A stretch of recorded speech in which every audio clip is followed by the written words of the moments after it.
For 10 long years, I lived in silence, abandoned by my own daughter and her husband. Then one stormy night they appeared at the gates of my cliffside manor, their faces pale and their eyes filled with desperation. I knew instantly they were not here for love or reconciliation, but for something far more troubling. What they asked for would shake me to my core, and what I discovered about their past would uncover secrets darker than I ever imagined. This is a story of betrayal, manipulation, and a shocking truth that changes everything. Before we begin, make sure to like this video, subscribe to the channel, and leave a comment with your thoughts because I always love hearing from you. Now let me take you back to that stormy night when the knock at my door changed everything. The storm that night was relentless, a force of nature pounding against the cliffside as if trying to break the earth apart. The wind howled through the narrow lanes leading up to my manor, carrying with it the sharp sting of rain that lashed at the windows like furious hands. The sea below roared in protest, waves rising high and crashing against the rocks with a sound so deep it seemed to come from the very heart of the world. I had grown accustomed to storms since moving into the manor, but this one felt different. It was the kind of storm that made you believe something was coming, something you could not yet see but could feel in your bones. I was sitting in the drawing room, the fire burning low, its glow casting long shadows across the walls. I had poured myself a glass of red wine, planning to spend the evening reading while the storm raged outside. But then came the sound. At first I thought it was the wind slamming a shutter loose, but it came again, louder this time. A knock, slow, deliberate, echoing through the great hall of the manor. It was midnight. Who could possibly be at my door in the middle of a storm like this? I rose slowly, each step across the marble floor sounding louder than usual in the silence between the thunderclaps. My hand hesitated on the iron handle of the massive oak door. For 10 years no one had come here unannounced. 10 years since my daughter Selene had last spoken to me, since she and her husband Victor had cast me aside like an inconvenience. My heart raced, caught between fear and a strange sense of anticipation. With one deep breath, I pulled open the door. Lightning split the sky, and in its brief illumination I saw them. Selene stood before me, her once delicate features now shadowed with exhaustion and worry. Beside her was Victor, tall, broad-shouldered, with eyes that gleamed even in the dark, though not with warmth. Their clothes were soaked through their hair, plastered against their faces, and their expressions twisted into forced smiles that looked more like grimaces. They looked like ghosts from a past I had long buried, dragged back to life by the storm. Mother Selene said, her voice trembling, "We need to speak with you." For a moment I could not move, could not speak. 10 years. 10 years without a single visit, a single phone call, a single word of kindness. 10 years in which they had erased me from their lives entirely, as though I were a shadow too troublesome to acknowledge. And now here they were standing on my doorstep in the dead of night. Why now? Why here? Why, under the cover of a storm, I stepped aside, gesturing them in with a calmness I did not truly feel. They entered quickly, their eyes immediately darting around the grand hall, lingering on the paintings, the chandeliers, the carved staircase that swept up into the shadows. I could see the hunger in their gaze, the way Victor's eyes narrowed, as if silently appraising every object he saw. Selene's gaze was softer, but no less probing. It was not the look of a daughter returning to her mother. It was the look of someone searching for something. "Sit," I said, pointing to the chairs near the fire. They obeyed without a word, the wet fabric of their coats hissing faintly as they sank into the warmth of the room. I remained standing, watching them, unwilling to break the silence just yet. It was Victor who finally spoke, clearing his throat and leaning forward with a practiced air of humility. "We know it has been a long time," he began, "but circumstances have brought us here tonight." Circumstances. That was the word he chose after 10 years of abandonment, not regret, not apology. Circumstances. Selene lowered her eyes, her hands twisting in her lap. "Mother, we made mistakes. We should not have stayed away so long, but things have become complicated." Her voice cracked on that final word, and for a brief second I saw the girl she had once been, the child who used to cling to my hand and call me her safe place. But the image vanished as quickly as it came, replaced by the weary woman sitting before me, broken by choices I could no longer ignore.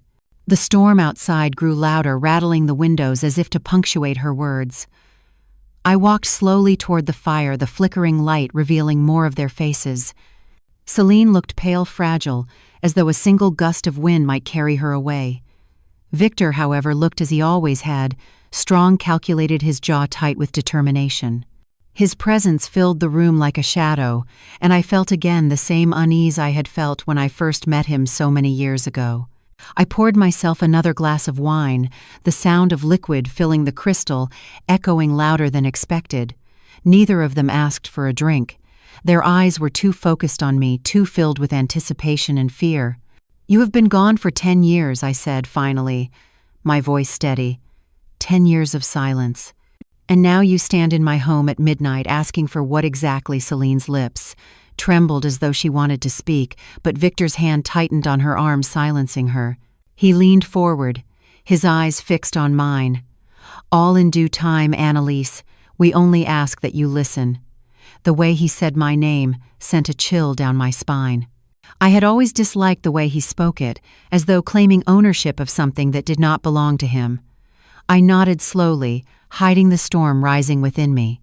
The fire crackled, the storm roared.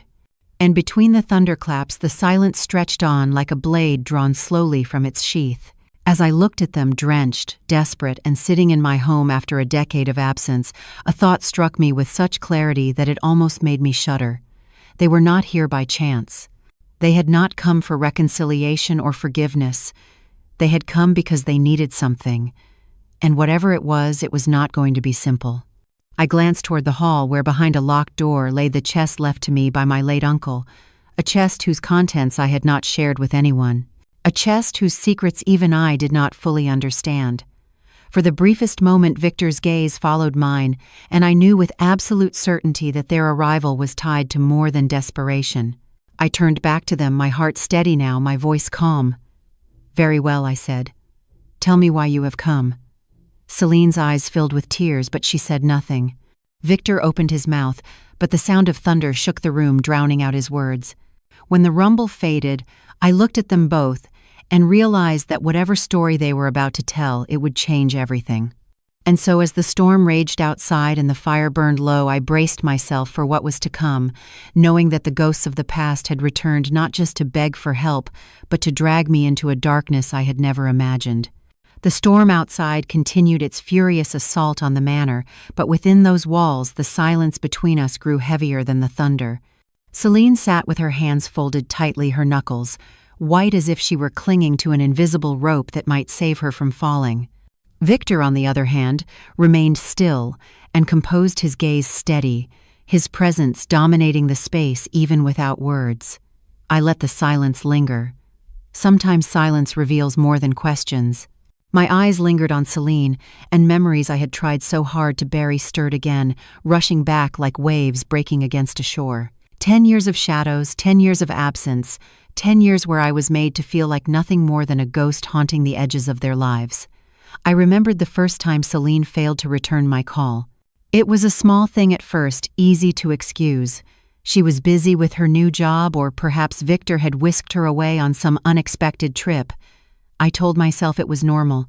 But then came the missed birthdays, the ignored invitations, the family gatherings where I was no longer welcome. I heard about them afterward, whispered through neighbors, or seen in fleeting photographs online, never from Selene herself. It was as though I had been erased, painted out of the family portrait by a hand determined to blot me from existence. The most painful memory was the birth of her first child, my grandchild. I learned about it weeks after the fact, not from her but through an acquaintance in town.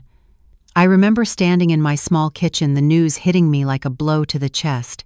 I should have been there. I should have held that baby, whispered promises of love, and kissed the tiny fingers that curled around mine. Instead, I stood alone, clutching the edge of the counter until my hands shook. The tears came then, unstoppable, hot with grief and anger. Year after year, the distance grew until silence became the only language we shared. My phone, once alive with her laughter, became nothing more than a device reminding me daily of her absence. I would check it, hoping for a call, a message, any sign she still thought of me. But it remained mute, as cold as the nights I spent awake, wondering what I had done to deserve such abandonment. And all the while Victor's shadow loomed behind every excuse. I could hear his voice in her silence. He was always the one to answer the phone when I called, his tone clipped and cold. He was the one who told me Selene was busy or sleeping or away. He was the one who smiled too widely at family dinners before they stopped inviting me, his compliments laced with condescension. Over time, I saw less of my daughter and more of him until she became little more than an echo of his will. The years without them carved hollows into my life. Holidays were the worst. Christmas mornings spent with only the flicker of the television for company. Birthdays where I lit a candle on a cake baked for no one but myself. New Year's Eves where I raised a glass of sparkling wine in silence, whispering wishes that never came true. But even in the depths of loneliness, I found ways to survive. I poured my grief into creating, working with my hands until the ache dulled. Glass ornaments, delicate and shimmering, became my salvation. Each piece held fragments of my pain but also sparks of hope. I sold them at the market, standing among strangers who in their small kindnesses gave me more warmth than my own blood. I learned to smile again, though it was a smile tempered by sorrow. When my uncle's inheritance arrived, it was as though fate itself had acknowledged my years of suffering. The manor I purchased became not only a home but a fortress, a place where I could rebuild in peace. The storm outside could rage all it liked, but within these walls I felt strong, untouchable. For the first time in a decade, I no longer waited by the phone, no longer longed for invitations that never came. I was free. Or so I thought. Now as Selene sat before me, her eyes glistening with unshed tears, I could not help but wonder what she saw when she looked at me. Did she see the mother she had abandoned, or just a gatekeeper standing between her and what she wanted? Did she regret the years of silence, or was this all just desperation cloaked in false remorse? Victor finally shifted in his chair, his voice breaking through my thoughts. The years have been difficult for all of us, Annalise. Families change. People make choices. But here we are together again. His words dripped with false sincerity, each one carefully measured. I studied him, my mind replaying every wound, every absence, every excuse that had stolen my daughter from me. He wanted me to believe this was fate, a natural reunion born of circumstance. But I knew better. Fate had not brought them here. Need had. I turned my gaze back to Selene, my voice calm but sharp as a blade. "Do you remember, Selene, the last words you spoke to me before you left?" She froze her lips, parting her eyes wide. For a moment she seemed to struggle with the memory, then lowered her head. "Yes, I said we needed freedom." Freedom. The word hung in the air like a curse. Freedom from what? From love, from a mother's care, from the one person who would have stood by her through every storm. I leaned closer, my eyes never leaving hers. 10 years, Selene. 10 years of freedom. And now you come back, not in sunshine, not in joy, but in the middle of a storm with desperation written on your face. Tell me, what kind of freedom was it that brings you here like this? Her tears spilled over, then running down her cheeks as she whispered, "We made mistakes, Mother. Terrible mistakes." But her words did not soothe the storm within me. They only fed it, because I knew mistakes did not last 10 years. Mistakes did not erase birthdays and holidays and lifetimes. Mistakes did not arrive at midnight, drenched and desperate, seeking refuge. This was no mistake. This was a choice, and choices always come with consequences. The fire crackled again. The storm pounded harder at the walls, and I felt the weight of all those 10 years pressing down on the room. They had come back, yes, but not for me, not for family, not for love. Something else was at play, something hidden beneath their trembling voices and pale faces. And as I sat there, the pieces of the past settling into place like shards of glass, I realized one truth with chilling clarity. Whatever reason had driven them to my door after a decade of silence was not going to end with forgiveness. It was going to end with revelation.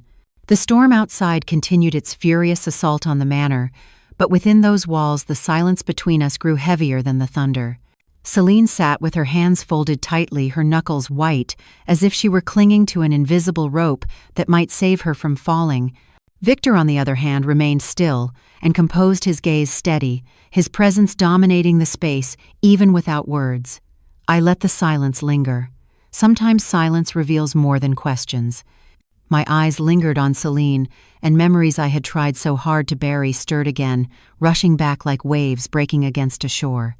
10 years of shadows, 10 years of absence, 10 years where I was made to feel like nothing more than a ghost haunting the edges of their lives. I remembered the first time Selene failed to return my call. It was a small thing at first, easy to excuse. She was busy with her new job, or perhaps Victor had whisked her away on some unexpected trip. I told myself it was normal. But then came the missed birthdays, the ignored invitations, the family gatherings where I was no longer welcome. I heard about them afterward, whispered through neighbors, or seen in fleeting photographs online, never from Selene herself. It was as though I had been erased, painted out of the family portrait by a hand determined to blot me from existence. The most painful memory was the birth of her first child, my grandchild. I learned about it weeks after the fact, not from her but through an acquaintance in town. I remember standing in my small kitchen, the news hitting me like a blow to the chest. I should have been there. I should have held that baby, whispered promises of love, and kissed the tiny fingers that curled around mine. Instead, I stood alone, clutching the edge of the counter until my hands shook.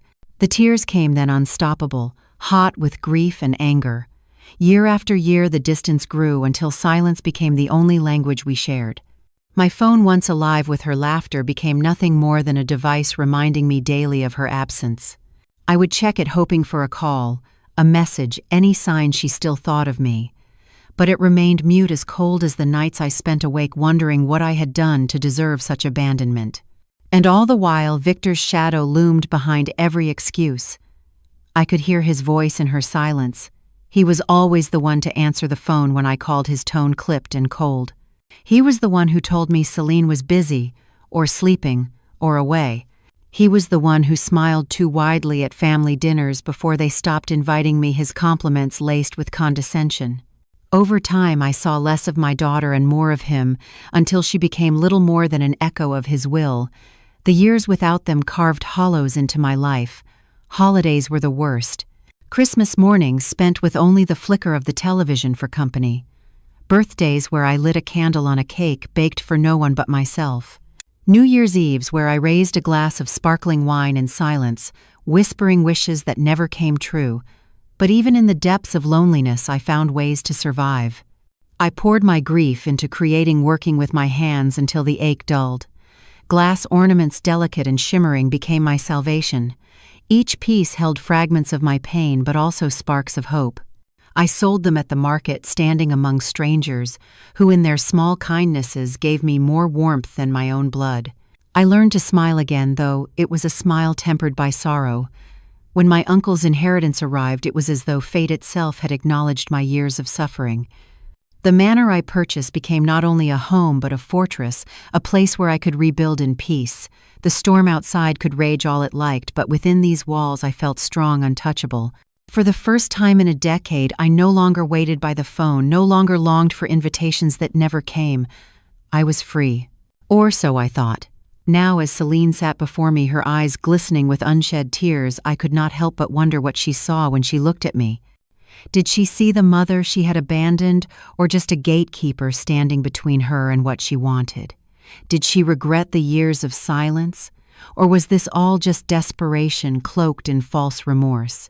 Victor finally shifted in his chair, his voice breaking through my thoughts. The years have been difficult for all of us, Annalise. Families change, people make choices, but here we are together again. His words dripped with false sincerity, each one carefully measured. I studied him, my mind replaying every wound, every absence, every excuse that had stolen my daughter from me.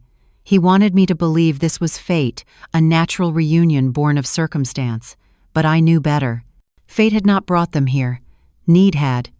I turned my gaze back to Selene, my voice calm but sharp as a blade. "Do you remember, Selene, the last words you spoke to me before you left?" She froze her lips, parting her eyes wide. For a moment she seemed to struggle with the memory, then lowered her head. "Yes, I said we needed freedom." Freedom. The word hung in the air like a curse. Freedom from what? From love. From a mother's care. From the one person who would have stood by her through every storm. I leaned closer, my eyes never leaving hers. 10 years, Selene. 10 years of freedom. And now you come back not in sunshine, not in joy, but in the middle of a storm with desperation written on your face. Tell me, what kind of freedom was it that brings you here like this?" Her tears spilled over, then running down her cheeks as she whispered, "We made mistakes, Mother. Terrible mistakes." But her words did not soothe the storm within me. They only fed it, because I knew mistakes did not last 10 years. Mistakes did not erase birthdays and holidays and lifetimes. Mistakes did not arrive at midnight drenched and desperate, seeking refuge. This was no mistake. This was a choice, and choices always come with consequences. The fire crackled again, the storm pounded harder at the walls, and I felt the weight of all those 10 years pressing down on the room. They had come back, yes, but not for me, not for family, not for love. Something else was at play, something hidden beneath their trembling voices and pale faces. And as I sat there, the pieces of the past settling into place like shards of glass, I realized one truth with chilling clarity. Whatever reason had driven them to my door after a decade of silence was not going to end with forgiveness. It was going to end with revelation.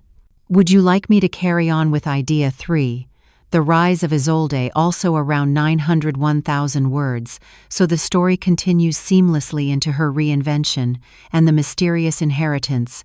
Barn de Noy, yes. Remember all the requirement, and Evoloses Heventas, Adig Reet. 101,000 words. Around 900 words, Chat GPT, Darnoy. Perfect. Here's the continuation into Idea 3.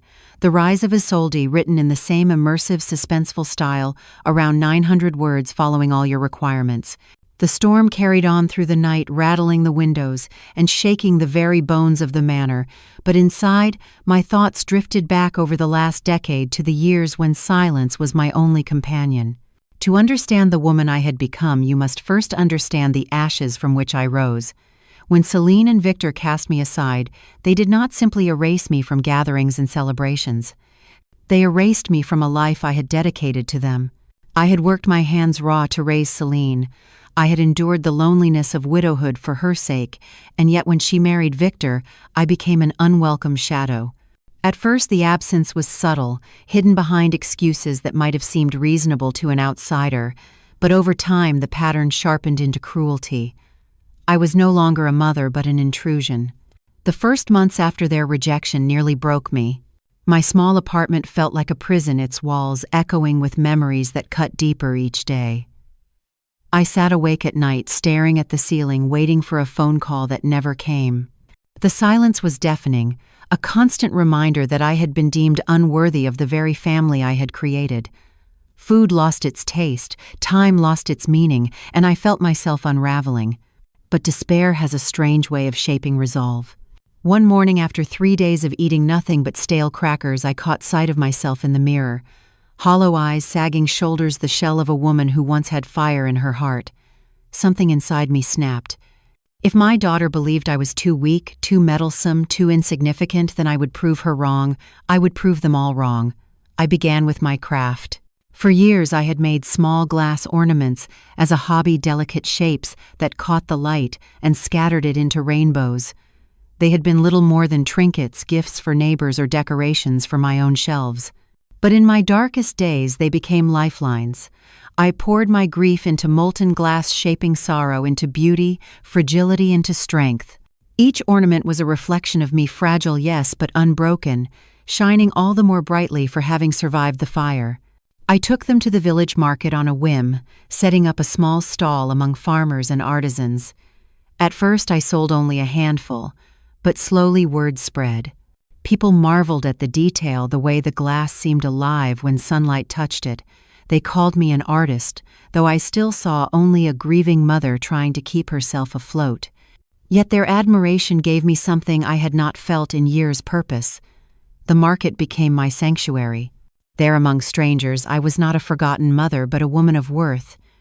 I met others like me, women cast aside by ungrateful children left to fend for themselves. Martha was one of them.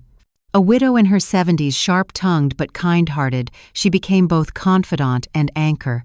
She listened without judgment, shared her own stories of abandonment, and reminded me that blood is not the only bond that matters.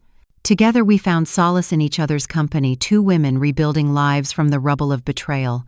Years passed in this way, each day bringing small victories. I saved every coin, not out of greed, but out of determination to build something no one could take from me. I became stronger, my hands steadier, my back straighter. The loneliness never fully left, but it no longer defined me. I had carved a place for myself in the world, even if it was not the place I once dreamed of. And then, when I least expected it, fate intervened. The letter arrived on a gray morning, its envelope heavy, its handwriting unfamiliar.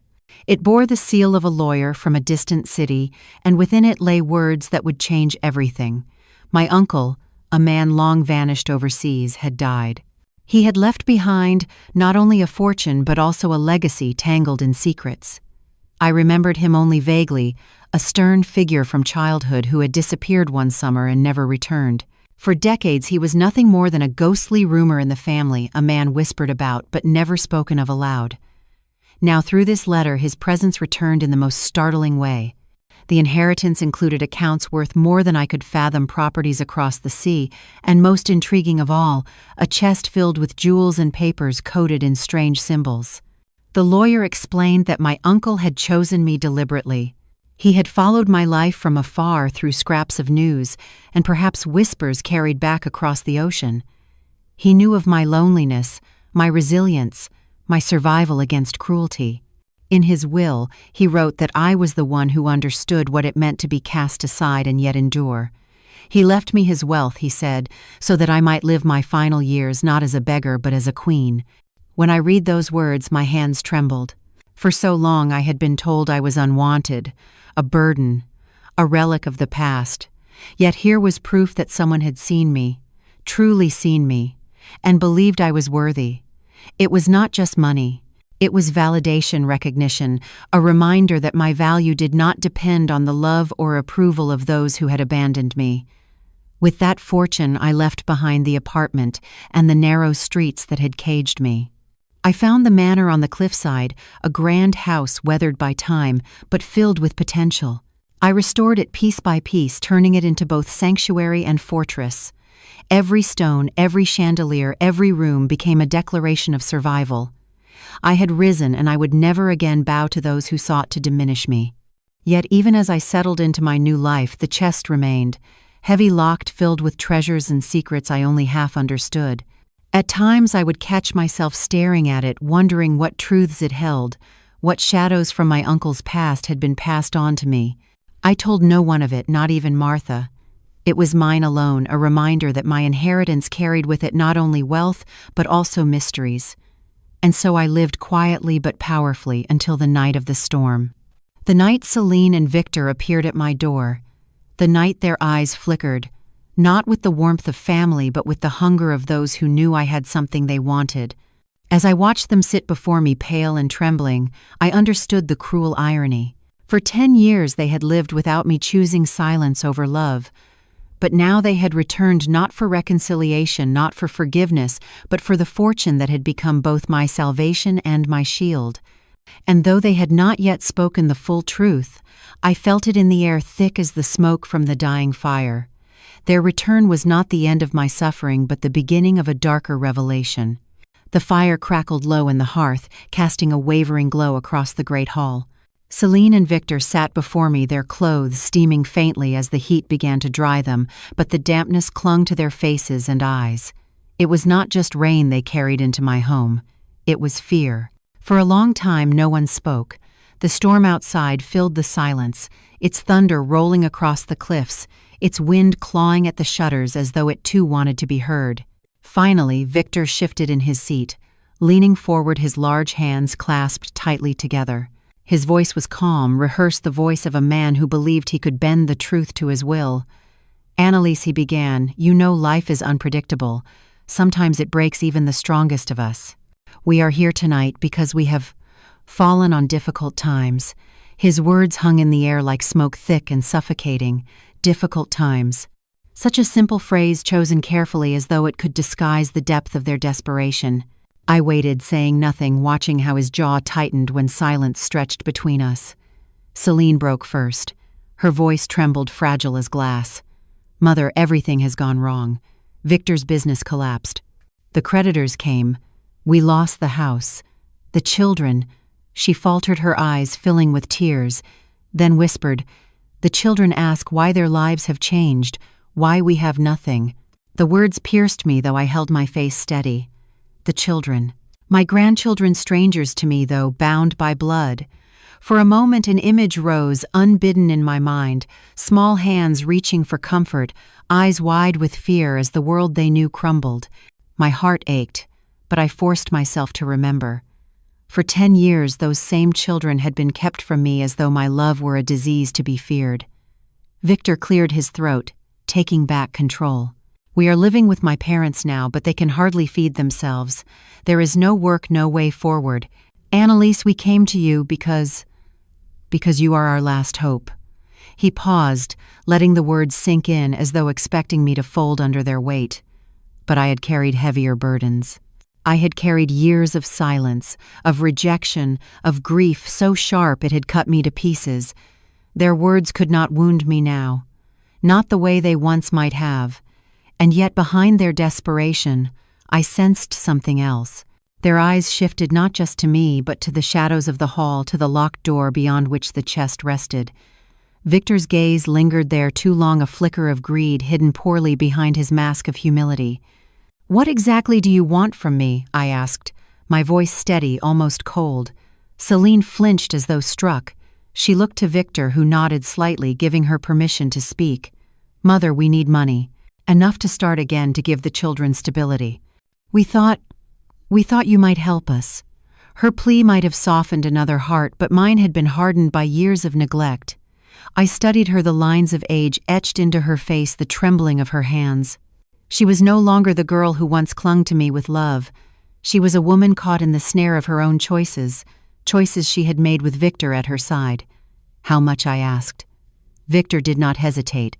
200,000. His voice was firm, confident, as though he had practiced the number again and again. "With that, we can settle our debts, rebuild, give the children what they deserve. 200,000. The number echoed in my mind, obscene in its bluntness. They had not come to mend what was broken. They had come with a price. Family reduced to a transaction, love reduced to a negotiation. I rose from my chair, moving slowly toward the tall windows that looked out over the cliffs. The sea churned below, restless, merciless, a mirror of the storm within me. I did not turn back as I spoke. "Tell me, Selene. Tell me, Victor. In those 10 years when I was nothing to you, when you cut me from your lives, did you ever once think of me on my birthdays? On Christmas? Did you think of me when the children were born, when they fell ill, when they asked about their grandmother?" The silence behind me was answer enough. I turned, my eyes fixed on them, and in that moment they looked small, cornered, stripped of their rehearsed words. "You did not come here for love," I said quietly. "You came because you have nowhere else to go." Selene wept openly then, but Victor's face hardened, his mask cracking. He shifted in his seat, his voice sharper now. "Perhaps that is true, but does it matter? We are here now. We are family. Family helps each other in times of need." The word family struck me like a cruel jest. For 10 years I had been denied that word. For 10 years I had been told by their silence that I was nothing. And now suddenly family mattered because I held what they desired. I returned to my seat, letting the silence stretch again. My heart beat steadily, my resolve unshaken. Whatever plea they thought would sway me, whatever guilt they hoped to stir, they did not yet understand the woman I had become. The fire hissed, the storm roared, and as I met their eyes I knew the true story had only begun to surface. Their plea was not the whole truth. It was only the first layer of a much darker revelation waiting to emerge. The manor seemed to breathe around us, its high ceilings and echoing corridors alive with the storm that battered against the cliffs.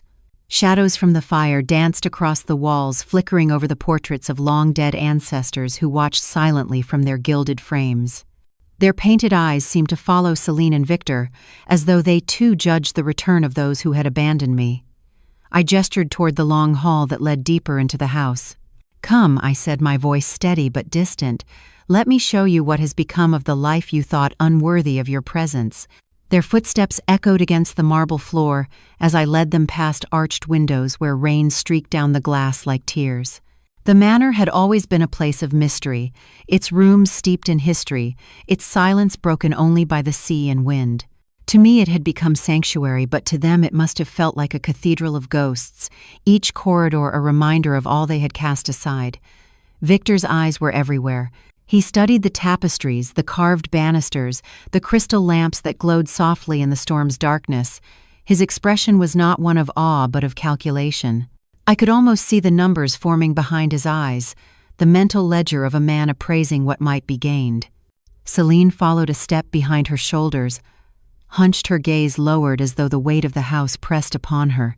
When we entered the grand hall, the storm gave a sudden roar that rattled the windows and sent a shiver through the walls. The portraits stared down at us, solemn, unyielding. My ancestors had lived and died in privilege, their painted expressions calm, stern, untouched by betrayal. I stopped beneath one painting of a woman with dark eyes and an austere smile. She reminded me of myself, or perhaps the self I had been forced to become. "This house holds memories," I said, "though not all of them are mine. It holds truths, two truths that cannot be hidden." Victor gave a short laugh, low and dismissive. "Houses are just stone and wood. They do not keep truth. People do." I turned to face him, the firelight glinting off the polished floor. And yet here we are, surrounded by portraits of those who lived before us, their eyes, watching, their silence heavier than words. "Tell me, Victor, do you not feel their judgment?" His smirk faltered for the briefest moment. Selene shifted uneasily, her eyes darting to the portraits, as if she half believed they might speak. We sat again in the hall, the storm's fury beating against the manor while the fire snapped and hissed. It was Victor who tried to take control once more. His voice was smooth, but I heard the strain beneath it. "Annalise, let us not waste time with ghosts. We came here to rebuild what was broken." "No," I said firmly. "You came here because you think I am weak. You came because you believe I would surrender to the idea of family even after a decade of silence." Selene's tears began to fall again, her voice breaking. "We were wrong, Mother. I see it now. I let him convince me that you were the problem, that your love was a burden. I thought we were building freedom, but instead we built walls." Her confession stung, not because I did not already know it, but because hearing her admit it made the wound fresh again. I wanted to reach for her, to believe the remorse in her voice, but the presence of Victor between us kept my hand still. Victor's eyes narrowed, his mask slipping. He leaned forward, his tone hardening. "Enough of this. We came for help. We need money, not lectures about the past." And there it was, the truth spoken without pretense, stripped of performance. His words struck the air like a blade. Selene buried her face in her hands, torn between love for the man beside her and the mother she had betrayed. The firelight cast Victor's shadow long against the wall, stretching up until it touched the portraits above. It was as though the ancestors themselves were watching him, their painted silence heavy with disapproval. I held his gaze unflinching. "You speak of money, Victor, but money cannot purchase what you destroyed. This house may hold ghosts, but it also holds my freedom, and I will not surrender it to you." For a long moment the only sound was the storm raging outside and the faint crackle of the fire. Then slowly I saw it, the flicker of frustration in Victor's eyes, the crack in his confidence. He had come expecting weakness. Instead he had found resolve, and that realization I knew was only the beginning. For behind their plea, behind the desperation in their voices, there was still something unsaid, something hidden in the shadows waiting to be revealed. The fire had burned lower, its embers glowing faintly like the last breath of a dying star. The storm outside seemed to grow louder with each passing moment, as if the sea itself were listening to the conversation within these walls. Selene sat hunched in her chair, her face pale and streaked with tears. Victor leaned forward, his shadow stretching long across the floor, his presence heavy and unyielding. For too long he had danced around his true purpose, cloaking his desperation in polished words. But the longer the silence stretched, the more his mask began to crack. Finally he straightened in his chair, his jaw tight, his eyes dark. "Enough, Annalise," he said, his voice sharp and impatient. "We did not come here to wallow in the past. We came because we need money." Selene flinched at his bluntness, but he pressed on, his voice rising above the storm. "We need 200,000 before the month ends. Without it, the creditors will strip us bare." The house is gone, the ships are gone, the debts keep mounting. Do you understand? We have nothing. The children will have nothing. 200,000. The number struck the air like a thunderclap. His demand was not wrapped in apology or softened by remorse. It was delivered as though it were a right, a duty I owed, as though the 10 years of silence were nothing more than an inconvenience to be overlooked. I studied him carefully, my hands folded calmly in my lap. His words had been rehearsed. This was no spontaneous confession. He had practiced this demand, measured the number, planned the plea. But beneath the calculation I heard something else, the tremor of fear. "Why now?" I asked quietly. "Why after 10 years do you come here asking this of me?" Victor's mouth tightened. "Because you have it. We know about the inheritance. We know you are not the woman scraping by in a small apartment anymore. You live in this manor surrounded by luxury. Do not pretend you cannot afford it." Selene's eyes darted to him in alarm, her voice trembling. "Victor," but he silenced her with a look, his expression cold, unyielding. There it was spoken aloud. The truth I had suspected from the moment they arrived. They had not come for reconciliation. They had not come for forgiveness. They had come because the world had stripped them of everything, and they had heard whispers of my fortune. "You speak of family," I said slowly, "yet you reduce it to numbers. 200,000, as if love could be purchased, as if 10 years of absence could be erased by a single transaction."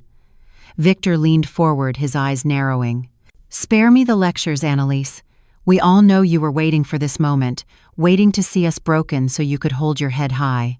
But tell me, what good is all this wealth if you cannot save your own blood?" "My blood," I repeated, my voice rising with a sharpness that startled even me. "Blood means nothing without respect. Blood means nothing when it abandons you for a decade, when it denies you the love of your grandchildren, when it erases you as though you never existed."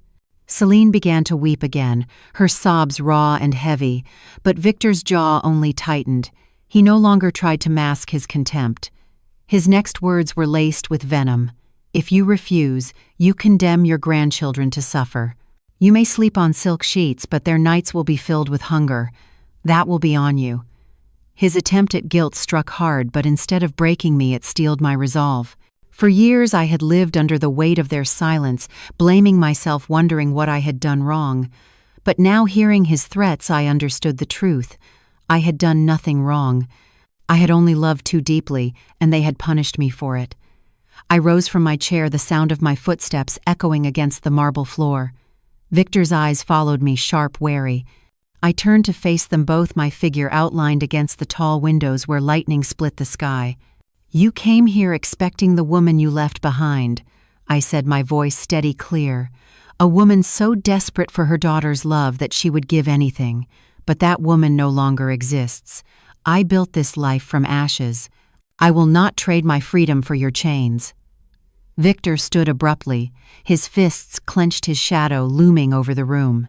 For the first time that night, the polished mask fell away entirely, and I saw him as he truly was, a man cornered, a man whose desperation was turning dangerous. And in that moment, as the storm howled against the manor, I knew the night was far from over. The demand for money was only the beginning. Something darker still lingered behind his eyes, waiting to be revealed. Victor's shadow stretched across the grand hall, long and sharp in the firelight. His fists were clenched at his sides, his jaw locked tight. For years he had hidden behind charm and manipulation, but now, stripped of pretense, his true self stood exposed.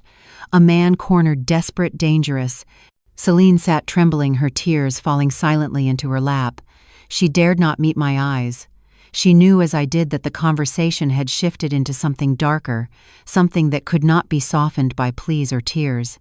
The storm outside battered the windows, its thunder rolling through the manor like a drum of war. I held Victor's gaze without flinching.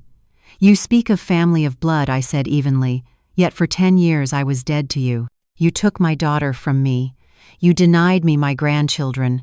And now you come here not with love, not with remorse, but with a demand." His lips curled into a bitter smile.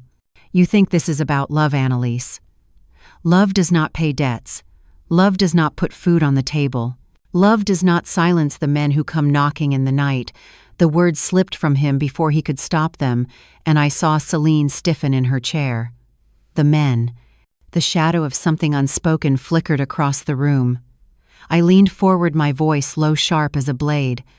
What men? Victor. Selene's head jerked toward him, her voice breaking. Victor, you promised. Enough, he snapped, his tone harsh, silencing her instantly. But it was too late. The crack had opened, and through it the truth began to seep. I pressed my voice, cutting through the storm. Who have you entangled yourself with? What have you dragged my daughter into? Victor's face hardened, but his silence betrayed him. The storm raged louder, as though demanding an answer he would not give. Selene, trembling, spoke instead. Mother, his business, it was not only shipping. There were other dealings, dangerous dealings. Her words fell heavy between us. The final veil lifted. I saw now why desperation gleamed so fiercely in Victor's eyes. This was not only about bankruptcy or debts, it was about survival. He had tied himself to men whose shadows reached long into the night, and now those shadows were reaching for him. I turned to Selene, my voice softer but no less piercing. And you? Did you know? Her tears flowed faster, her hands shaking. Not at first. He told me it was opportunity. He said it was for us, for the children. By the time I understood, it was too late. We owed too much. We could not escape. The weight of her words pressed down on me, but I kept my composure. For 10 years I had blamed myself, wondered if I had been too demanding, too present. Now the truth was clear. It had never been me. It had been Victor all along. I turned back to him, my voice cold as stone. You cut me from Selene's life because you feared my influence, because you could not bear the thought of her listening to anyone but you. And now with everything you built crumbling, you come crawling back, expecting me to clean the ruin you created. His mask shattered, then his eyes blazing with fury. You think you stand above me, Annalise. You with your trinkets and your inheritance. Without that money, you would still be nothing. Nothing. The fire snapped sharply as though in answer. I rose to my feet, my figure outlined against the tall windows where lightning split the sky. I am not nothing, Victor. I survived what you tried to destroy. I built a life from ashes, and unlike you, I did not need deceit or shadows to do it.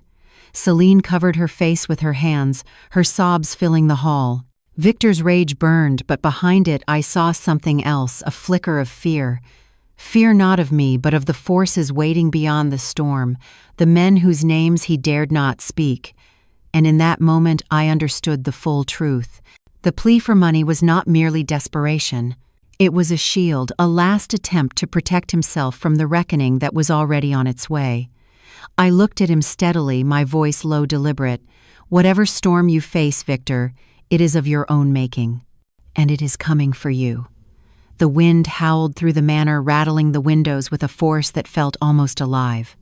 The reckoning had begun, and though it was Victor's shadow that drew it near, I knew it would test us all before the night was done. The manor seemed to hold its breath. The fire had burned low, the storm rattled the windows, and the three of us sat suspended in a silence that felt heavier than stone. Victor's jaw was set like iron, his fists still clenched, but his eyes betrayed him. Behind the anger lay fear, raw and unguarded, the fear of a man who knew his empire had collapsed and that the shadows he once courted were closing in. Selene sat between us like a bridge torn in two, trembling, torn apart by loyalties that had shaped her for years. She stared into the fire as though searching for answers in its dying flames. Her voice, when it finally came, was fragile but clear. "Mother," she whispered, "I know I do not deserve your forgiveness. I know I let him turn me against you. I thought I was choosing love, but I was choosing chains." Her confession cut through me. For years I had dreamt of hearing such words, words that admitted the truth I had always known.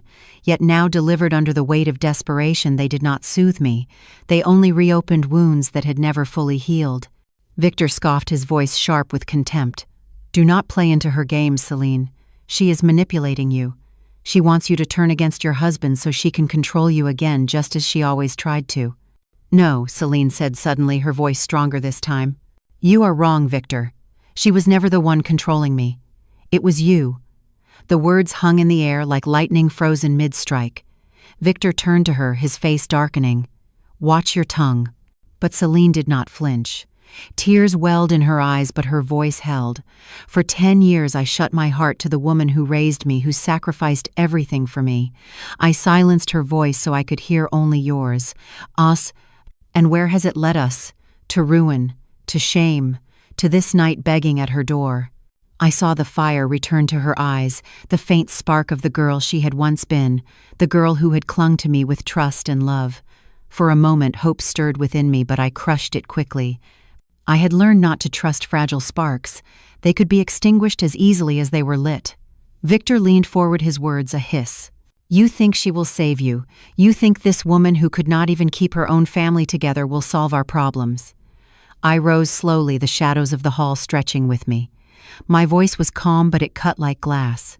I am not here to solve your problems, Victor. I am here to protect what is mine. Selene stood then, trembling but resolute, as if caught between two storms. Her gaze turned to me, her eyes pleading. Mother, what must I do? Tell me how I can earn your forgiveness. Tell me how to rebuild what I destroyed. The question pierced deeper than any of Victor's demands. For years I had imagined this moment, imagined her return, imagined embracing her and saying it was all forgotten. But the years had changed me. The abandonment had carved me into something harder, sharper. I looked into her tear-stained face and felt both love and sorrow colliding in my chest. My forgiveness is not for sale, I said quietly. And my love was never lost, but you chose to bury it. And some choices cannot be undone with words. Victor slammed his hand against the arm of his chair, his voice rising. Enough of this. We are wasting time. Annalise, give us the money or we are finished. Yes, I answered, meeting his glare. Finished. The word struck him like a blow. His face twisted with rage, but he saw something in my eyes that stopped him. Not fear, not hesitation, but resolve. The storm thundered against the manor, rattling its bones as if echoing the decision I had made. I would not yield. I would not surrender the peace I had built for the chaos they carried. Selene's sobs filled the silence, her body shaking as she sank back into her chair. Victor stood pacing like a caged animal, his fury barely contained. But beneath it all, I felt the weight of something darker. This was not the end of their pleas nor of their manipulation. It was only the moment when the choice became clear to stand firm in the life I had built or to let them drag me back into the shadows of the past. And I knew, as the storm howled outside and the fire sank into embers, that the night's darkest revelation was still to come. The manor felt colder as the night dragged on, though the storm outside still raged with unrelenting force. The fire had burned down to little more than glowing embers, casting faint light across the room where the three of us sat, each locked in our own silence.